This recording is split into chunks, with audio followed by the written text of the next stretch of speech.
This section has this title with two new terms in it, discrete and continuous data.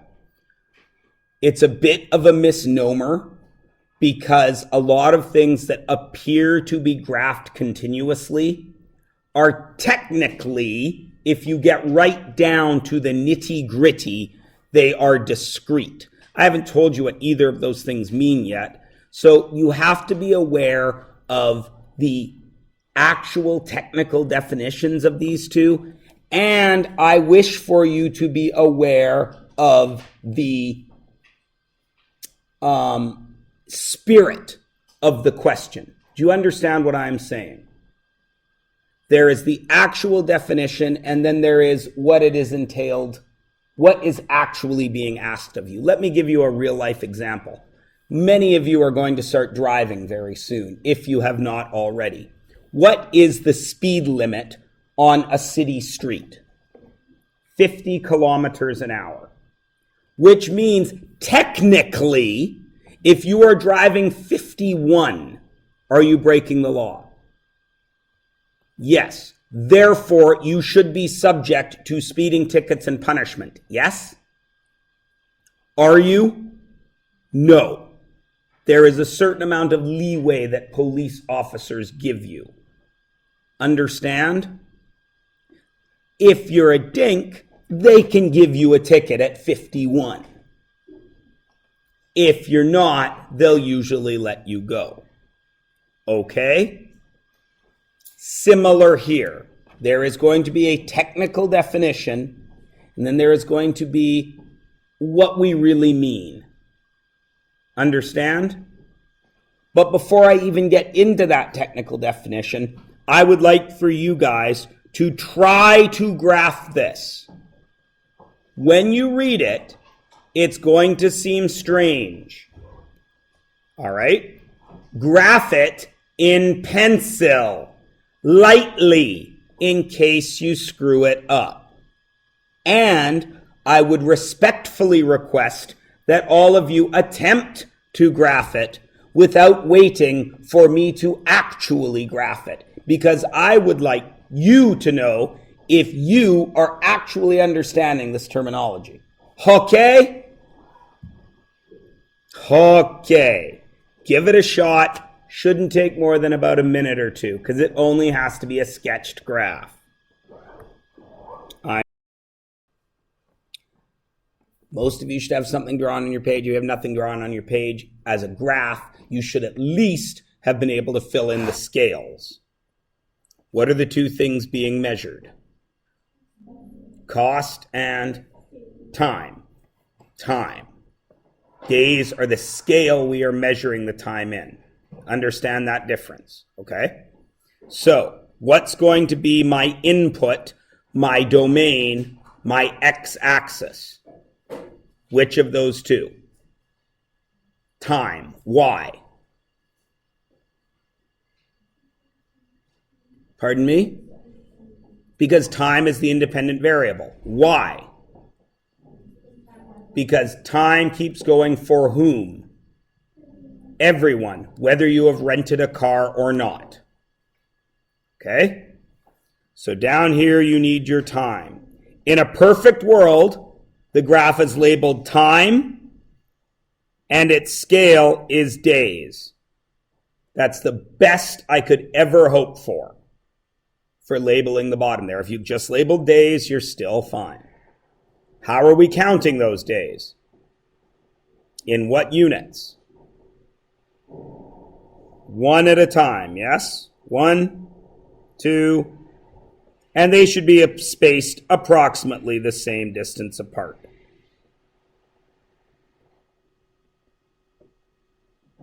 Is everybody happy with their x-axis? You all should have at least been able to do that.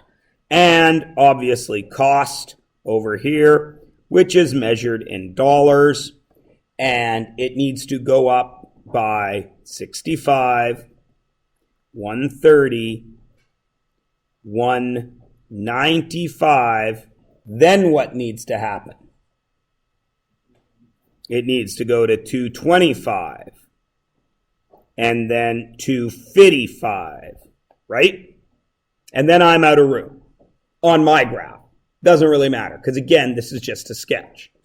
Where does this graph begin? Imagine the scenario.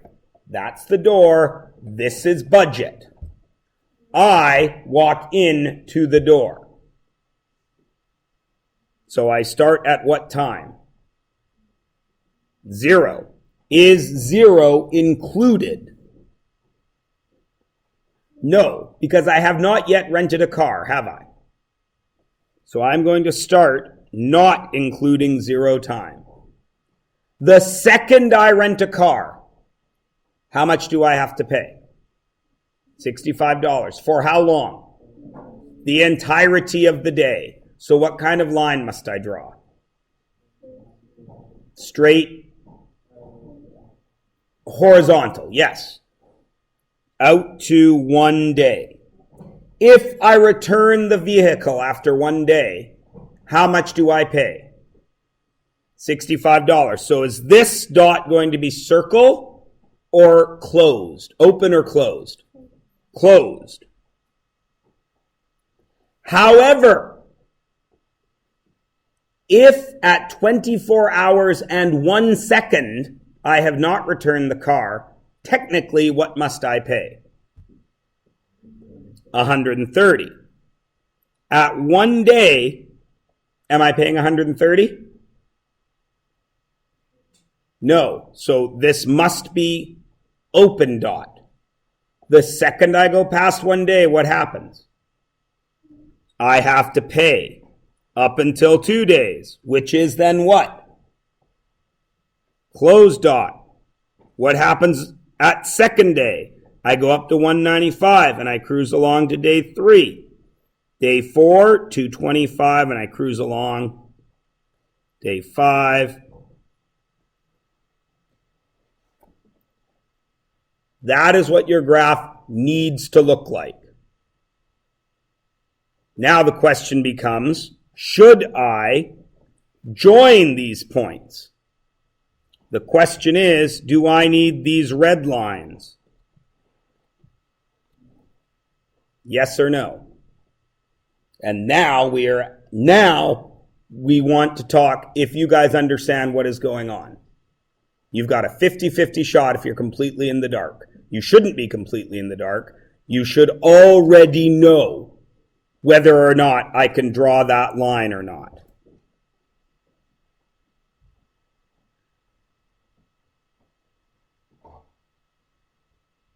Antonio? Why? There's no, I mean, the time is the same, but there's nothing we pay between 65 and 30. Absolutely correct. Part of it. So the first answer is, of course, no. Part of the reason is Antonio's. There are no outputs between 65 and 130, right? If I draw this line, what does that do? It says there is payment that is possible between 130 and 65. Is there? No. So that is the first reason. Oops, I lost a line there, but that's okay.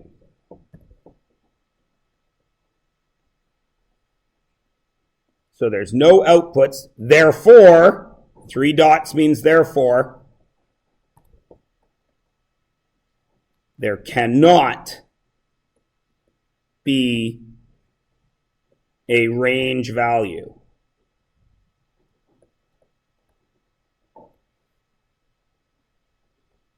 Got it? The other reason, which I'm going to write in green, is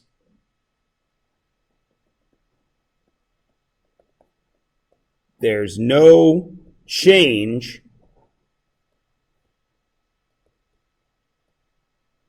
between inputs.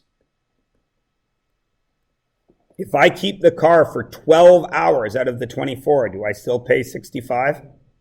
Yes. All right. Now, as always, I will give you a shortcut here. You don't connect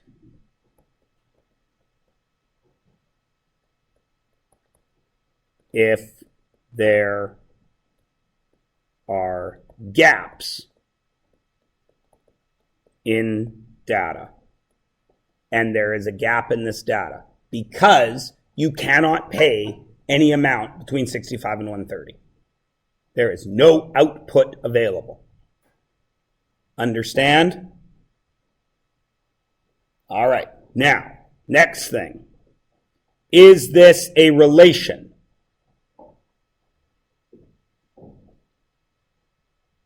Yes, because anything that compares two variables is a relation. So, relation, yes. Is it a function? Antonio? Yes. This messes kids up. Because as soon as you see a graph, every one of you wants to do the vertical line test, don't you? And you take that vertical line,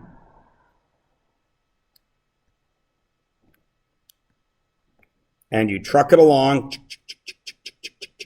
and you get to there and you say, ha ha, Mr. Myers, big meanie, what are you doing?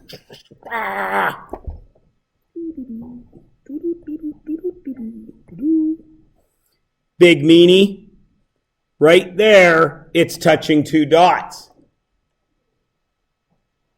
Dummy. And then I say, is it? And you say, yeah, I can see it right. It's not. Because that one's open. Right?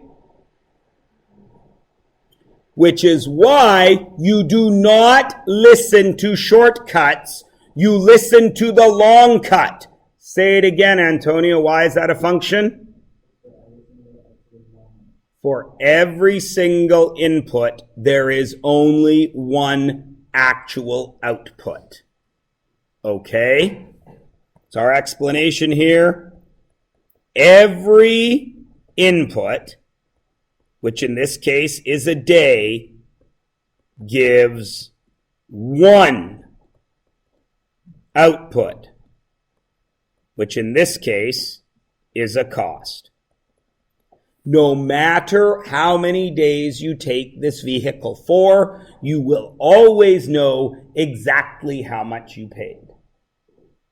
And they will never repeat. Okay? Now, we talk about yesterday, and we ask, what are the domain and range? The domain are the days, yes? They are on the x-axis, yes? I have been graphing the domain or showing the domain with the blue highlighter, yes? So I go to my x-axis and I start. Is 0 to 1 okay? Does it continue on? Where must I stop? Why must I stop at 7? Because that is the maximum amount of days that this data covers. Does it include day 1? Does it include day 7? Does it include 0? No. So my domain is, dummy, round bracket 0, comma, square bracket 7, because 7 is included. As a set, 0 less than days, not x, because it's been labeled, less than or equal to 7. The range is, I've been using pink. What are my range values? 65, 130, 195, 225, 255, up to what? I got to go up till I'm at 7 days, right?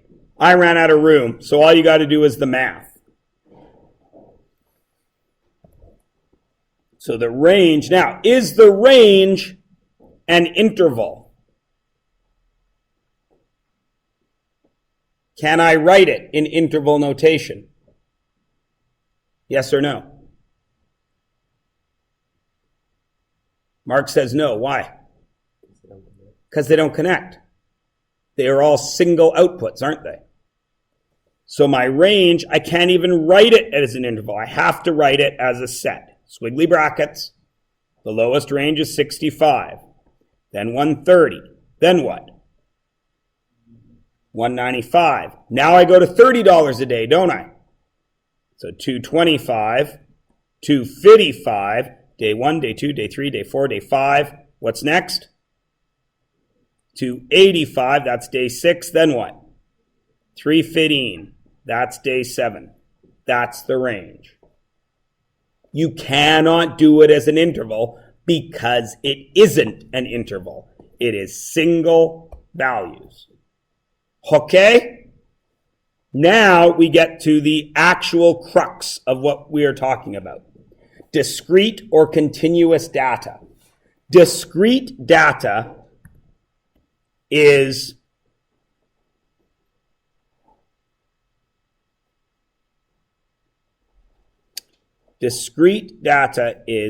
any data that exists in, or I shouldn't write it that way. Sorry. Discrete data is any data that doesn't exist in a solid line. So there are no fractions allowed. Not allowed. No fractions allowed. Just like which? Our range or our domain on this one? Our range. Because there were no fractions allowed on our range. You were 65. You were only these things. Okay? Was our domain discrete or continuous? It was continuous because at any given second of any given day, there was an output, wasn't there? Everybody with me? So obviously continuous data is any data that allows for fractional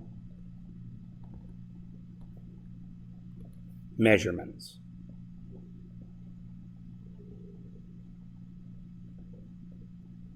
Okay? Inputs and outputs. Notice it says and, not or outputs. Antonio.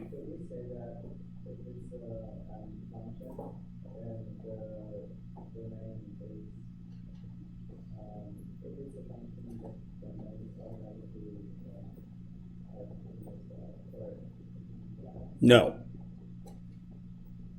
Because wait till we do a few examples. Keep that thought in your head. Okay? Is everyone all right with this? Now, this is where I talk about the spirit and the technical. All right? Let me give you an example. Your age and your height. I don't think that's one of the examples I have on here, but if it is, I don't care. Do you have a continuous age from the millisecond you popped out of your mom? Yes. No matter what fraction of time we use, you have an age, don't you? We can go down to picoseconds. You exist, right? Everybody with me? Well, there's a school of philosophy that says you don't exist, but that's for philosophy class, not for math class. Everybody cool? So your range, your domain is continuous. Agreed? Now, when you are born, you get a height, yes? Do you have that height continuously. You have a height continuously. I screwed up the question. Do you have a height continuously for your entire life? At any given picosecond, could your height be measured? Yes. So would you draw a straight line, or would your line have to be broken into discrete data?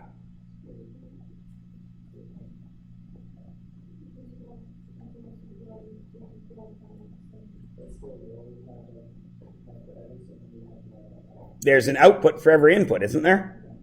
So wouldn't it be a continuous line? I know, but time is still going on. So would the line be connected? It would, wouldn't it? Is it technically possible or even right? Here's what I mean by that. If my height when I am born and you stand me up as a baby, they don't, they measure them this way. They measure you, and you are at one day, you are 20 inches long. I'm going to use inches because we measure our height in inches, right? So actually, I suppose that would be 0 day, wouldn't it? When you were born. One day in, you probably haven't grown, have you? So the line would go here, right? But do you technically have any of this data? You don't, do you? Do you understand what I'm saying about the spirit and the technical rules of this? Now, obviously, we would never measure our height in days, would we? Your parents have the little door in their house where they measured your height with the pencil, right? Did they measure your height daily? No. We measure our kids' height every 6 months. So what would the graph look like? What would my kids, the data from my door, what would it look like? Every 6 months. So there'd be 1 year, 1, 2 years, and there would be an output at every one of these, right? So let's say my kid was 42 inches tall, then again here, then here. Now, you want to connect those lines, don't you? Can you? Technically. You think I can, Abresia? Did I measure my kid between 1 year and 1.5 years? So do I have any data in the middle? So technically I don't. Technically, this is discrete data. Okay? Does it show a trend? Yes. So I could draw this line in here to show that as time goes on, height is going up. But I technically cannot connect the line. Do you understand? Now, in the spirit of the line, we would connect it. Do you understand? Does everybody understand? Okay? Because the reason being, if I connect this line, then that would say that at 1.25 years, I know my kid's height. And that might not be the case, right? My kid might have done all his growing in this month. And you guys have seen that happen. Your friend leaves grade 7 this tall and comes back to grade 8 this tall. And you're like, oh my God, what happened to you? It happened to all. Well, it didn't happen to the boys so much as it happened to the girls. Because boys don't do their growing until slightly later. Everybody understand? All right, so let's move on and see if we indeed get this. Given this data, identify 3 things: dependent, independent, and whether or not it is discrete or continuous. So, at a constant pressure, the speed of sound is related to the air temperature. What do you think is the dV? What do you think is the IV? And then, is it discrete or continuous? Talk amongst yourselves, see if you can figure it out.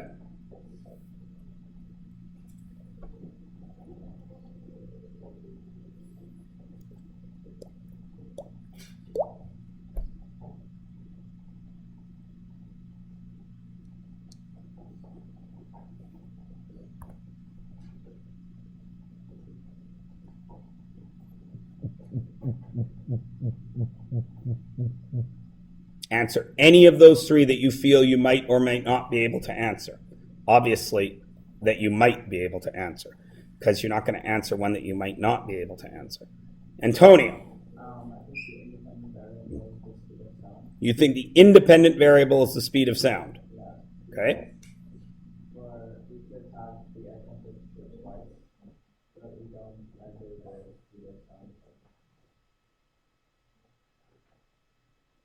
I'm not sure I follow what you're thinking. I'm not saying if you're right or wrong. I just don't. I don't necessarily agree with your definition of it. What do you mean? Okay.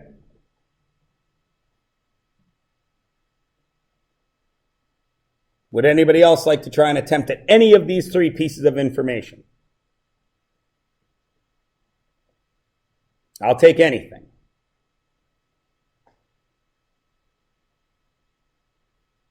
All right. Well, when we read this question, speed of sound is related to the air temperature, yes? Right now, as I am speaking to you, is there sound going through the air? Indeed, there is. Does that air have a temperature? Indeed, it does. I'm going to now give you a second example. The only sound we are measuring is the sound of my voice. No other sound. Is everybody with me? Okay, you ready?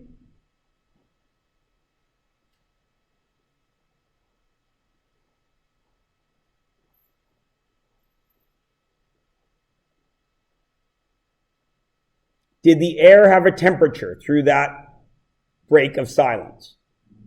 Was there a speed of sound? So which is the independent variable? Air.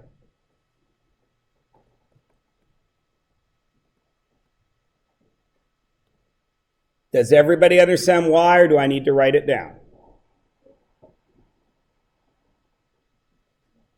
Okay, reason being, air will always have a temp, whether or not sound is going through it. Is it discrete or continuous?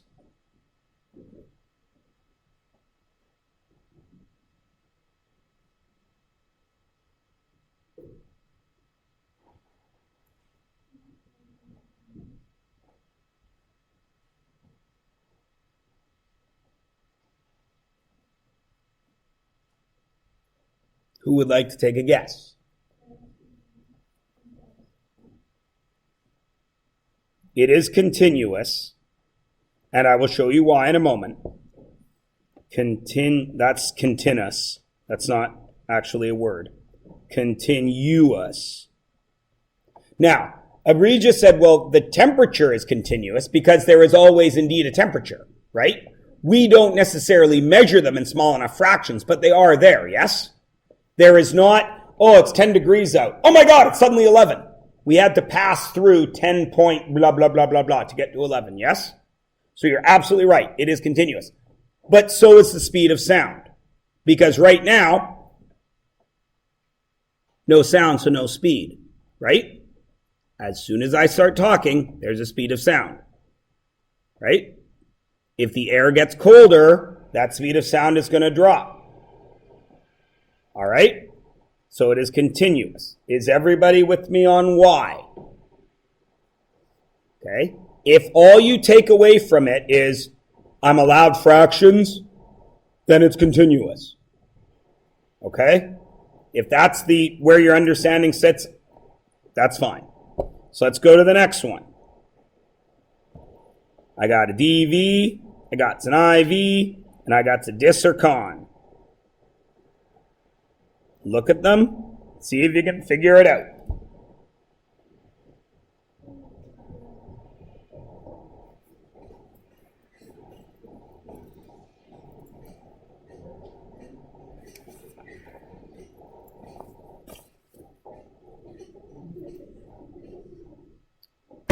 What's your DV?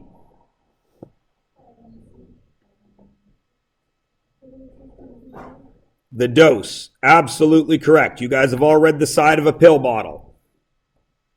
If you're under 12, you take this much. If you're over 12, you take this much. So the dose is the dependent variable because it depends on how old you are. The other way you could look at it is this. Do you always have an age? Are you taking vitamin C pills right now? No. So therefore, your age is the independent variable. Okay? Is it discrete or continuous?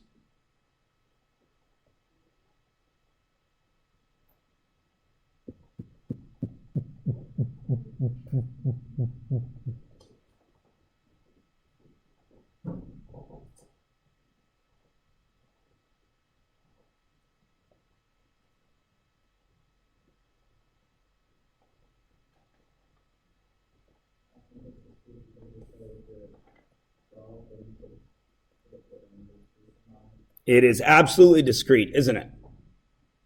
If I'm to take one pill when I am 30, do I take, and I turn 30 today, I take one pill, yes? Tomorrow, I am 30 and 365th, aren't I? Do I take one pill and then slice the next pill into 365 pieces and take 1/365th of that? Of course not. So it is not continuous. Do you understand? Again, are fractional inputs allowed? Maybe some, you might cut a pill in half. Maybe. That's why they have pill cutters. Got it? All right, let's go to the next one. The number of cans of juice purchased is related to the cost. IV, DV, and dis or con.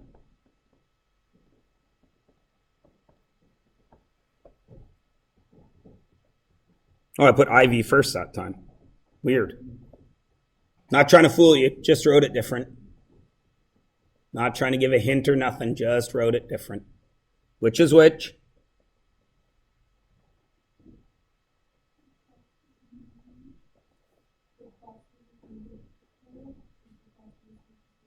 The cost would be independent.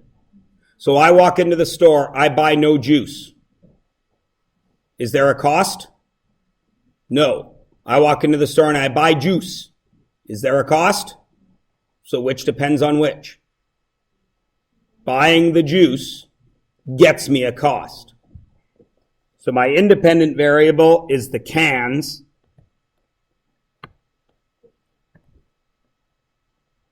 And my dependent variable is the cost. Discrete or continuous?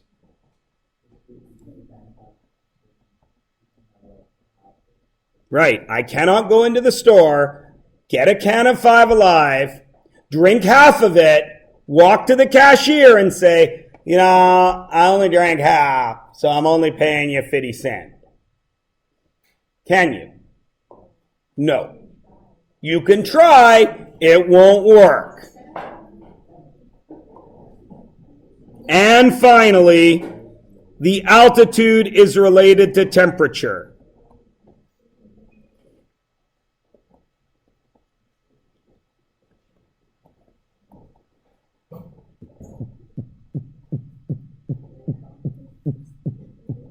Which is which?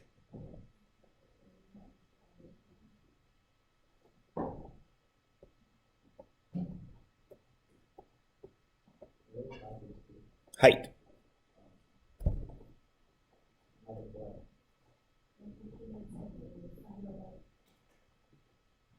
When I am flying in a plane, I'm at a higher altitude than when I am on the ground.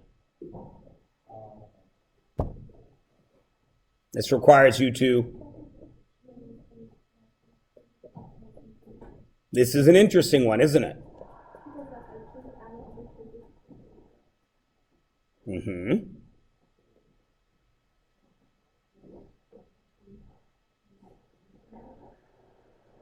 Would altitude be independent?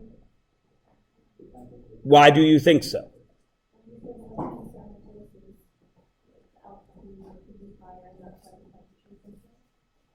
Exactly. The temperature changes because of the altitude, right? Right now, we are sitting at about 30 meters above sea level, yes? Everywhere in our general area has an air temperature, doesn't it? We are at 30 meters above sea level. The people at the top of Mount Baker, who are experiencing the exact same day as us, but they are at 5,000 meters. Where is it colder? Top of Baker. So altitude is independent because we all have an altitude, right? Every one of us has an altitude above sea level right now. So altitude is independent. And temperature is dependent. And is it discrete or continuous? This is tricky. Antonio, we will take care of your butt first. You can do that with Stairmasters.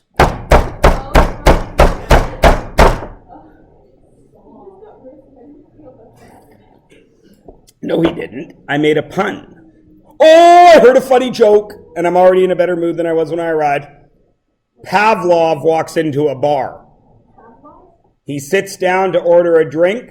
The phone rings, and he says, "Oh, crap, I forgot to feed the dog."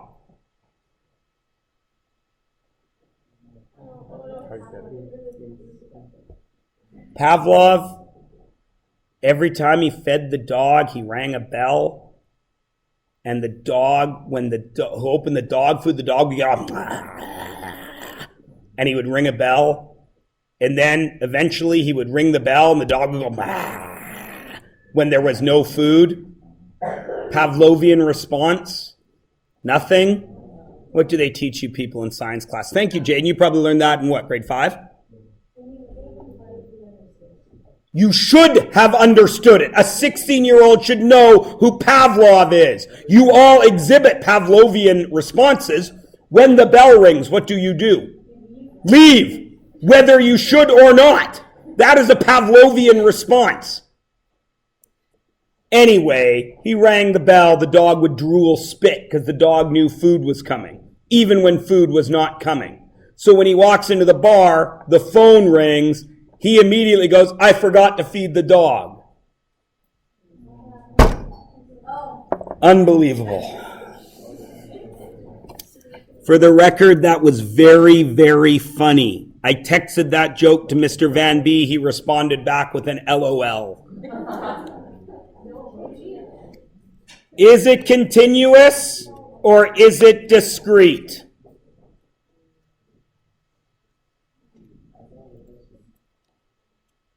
Temperature and altitude. Is it continuous or is it discrete? Oh, we haven't taken care of your butt yet, have we? Yeah. Okay, what's wrong with your butt? I know, right? And I'm recording it. Couldn't the independent variable also be temperature because you always have a temperature? We always indeed have a temperature, yes. But let me give you this. It is 10 degrees right now.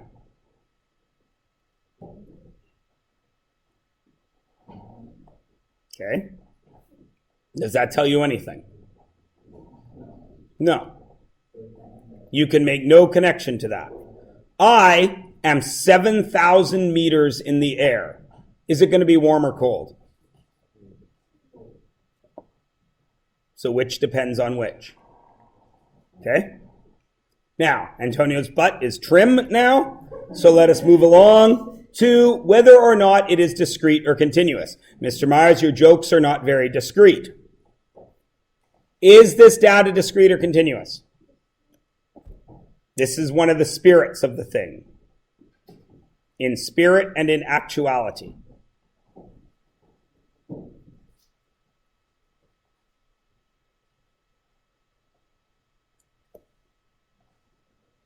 It is, of course, continuous. Why?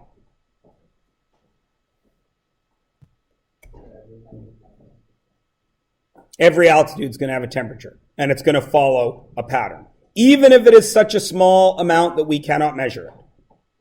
Understand? Technically, could we graph this continuously? Technically. No, because we can't measure in small enough increments. But in reality, this is continuous. Do you all understand? In that there is always a temperature at every single altitude, no matter how it is measured. Got it? Okay. Your homework is simple. Page 295, 12 to 15. That is it.